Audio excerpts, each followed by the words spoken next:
bienvenue. On a tous un peu ce sentiment, je crois, que quelque chose a changé, non? Cette vieille idée d'une croissance sans fin qui semblait aller de soi. Elle paraît soudain un peu lointaine. Et on voit comme remonter une logique plus ancienne, une sorte de capitalisme de l'inquiétude face à un monde qu'on perçoit comme fini. C'est exactement ce qu'analyse Arnaud Aurin dans son livre « Le monde confisqué ». Il appelle ça justement le capitalisme de la finitude. Oui, et ce qui est frappant dans son analyse, c'est qu'il montre que ce n'est pas vraiment nouveau. C'est ça, il parle de cycle. Exactement.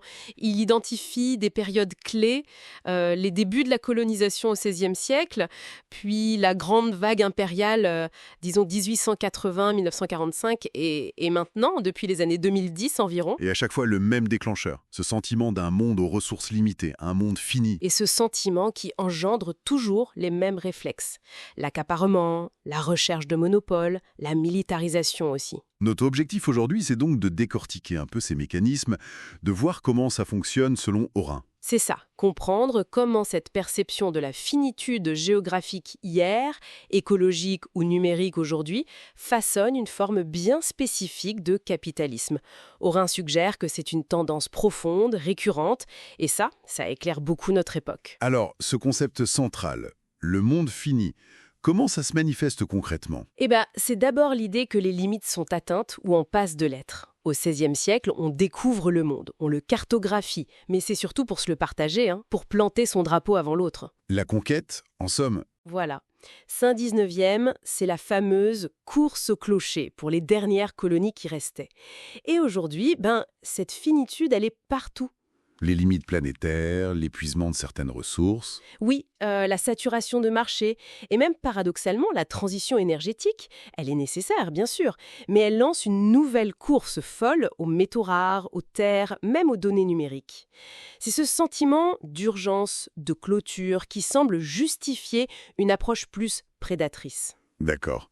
Et une première caractéristique que Gromina met en avant, c'est cette volonté de fermer les espaces, de les contrôler, les mers par exemple. Oui, c'est intéressant parce qu'on a souvent l'image de la mare liberum, la mer libre, théorisée par Grotius. L'idéal du commerce ouvert. Sauf qu'Aurin rappelle, et c'est assez piquant, que Grotius, il défendait surtout les intérêts très concrets de la compagnie néerlandaise des Indes orientales, la VOC. Ah oui, oui. Et la VOC, elle n'était pas du tout pour la liberté des mers, pour ses concurrents en tout cas. Donc concrètement, ça se traduit comment cette fermeture ? Historiquement, vous avez des choses comme le traité de Tordesillas qui divise littéralement le monde en deux zones d'influence. Plus tard, les lignes de partage coloniales dans le Pacifique par exemple. Et aujourd'hui ? Aujourd'hui, ce sont les zones économiques exclusives, les EEZ, qui sont parfois interprétées de manière très extensive. On pense à la fameuse ligne en 9 traits revendiquée par la Chine en mer de Chine méridionale. Et ça implique une militarisation ? Forcément, les navires marchands armés, ce n'est pas nouveau. Les convois protégés par des navires de guerre non plus. Protéger ses propres routes commerciales et pouvoir menacer celles des autres, c'est une constante de ce capitalisme de la finitude. Logique. Et ça nous amène à la deuxième caractéristique, le rejet de la concurrence. Absolument. Et ça, c'est un point crucial parce que ça tranche vraiment avec le discours dominant des périodes dites libérales, où la concurrence est censée être le moteur de tout. Là, au contraire, on cherche à l'éliminer. Exactement. Historiquement, les exemples sont clairs.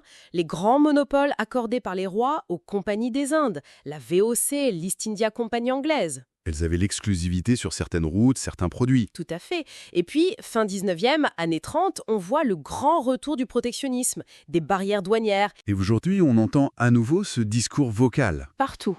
On parle de sécurité nationale, d'autonomie stratégique, on questionne le libre-échange. Regardez l'affaire TikTok aux États-Unis, ou la volonté très nette de la Chine de construire des champions nationaux à l'abri de la concurrence étrangère. On revient à une vision plus conflictuelle du commerce. Oui, on revient à cette vieille idée que le commerce est un jeu à somme nulle. Ce que l'un gagne, l'autre le perd, forcément.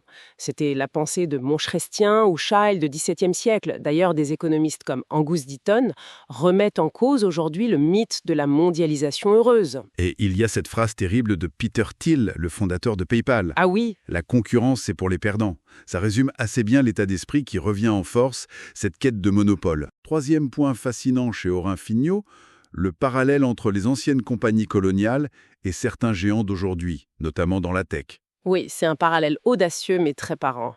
Les compagnies des Indes, comme la VOC ou l'USC, c'était de véritables États dans l'État. Elles avaient leurs propres armées, leur justice, elles battaient monnaie, levaient des impôts sur des territoires immenses. On pense à l'Indonésie pour la VOC, ou même plus tard à Madagascar avec la compagnie Superbee. C'est ça. Et Orin dit, regardez les GAFAM, regardez SpaceX. Bien sûr, ils ne contrôlent pas des colonies au sens géographique. Non, mais ils contrôlent autre chose. Exactement. Ils contrôlent des infrastructures globales essentielles. Les câbles sous-marins qui font passer nos données, les satellites, le cloud, les grandes plateformes logistiques comme Amazon. Orin parle de souveraineté fonctionnelle. C'est-à-dire? L'exemple de Starlink en Ukraine est frappant. Et il note aussi cette domination du capital marchand ou logistique, type Walmart ou Amazon, sur le capital industriel. C'est l'entrepôt qui dicte sa loi à l'usine. Intéressant.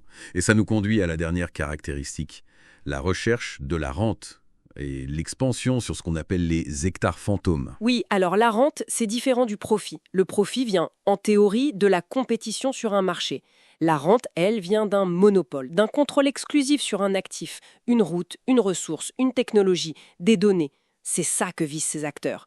Le commerce est souvent, en fait, un système d'extraction, de prédation, parfois basé sur le travail forcé ou le pillage pur et simple dans l'histoire. Et les hectares fantômes, c'est une expression de Kenneth Pomeranz, c'est ça? Oui, c'est une idée très forte.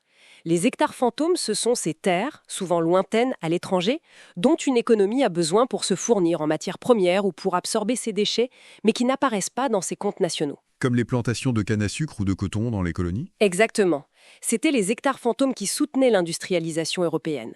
Fin 19e, la quête du Lebensraum, l'espace vital allemand, c'était aussi ça, besoin de terre pour nourrir une population industrielle croissante. Et aujourd'hui, on retrouve cette logique. Absolument.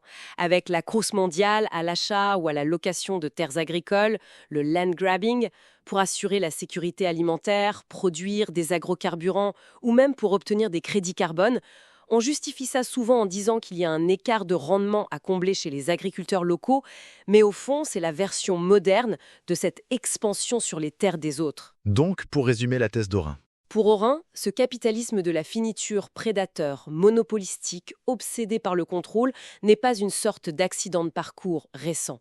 C'est une forme structurelle, presque une tendance lourde du capitalisme qui refait surface dès que l'horizon semble se boucher, dès que la perception d'un monde limité s'impose. et les tensions géopolitiques actuelles, la puissance des GAFAM, la course aux ressources, ce seraient les symptômes de ce retour vice? C'est exactement ça. Ce sont les manifestations contemporaines de cette logique très ancienne. Mais Orin ne fait pas que décrire, il propose aussi une issue, non? Une alternative. Oui, en conclusion, il esquisse quelque chose d'assez radical.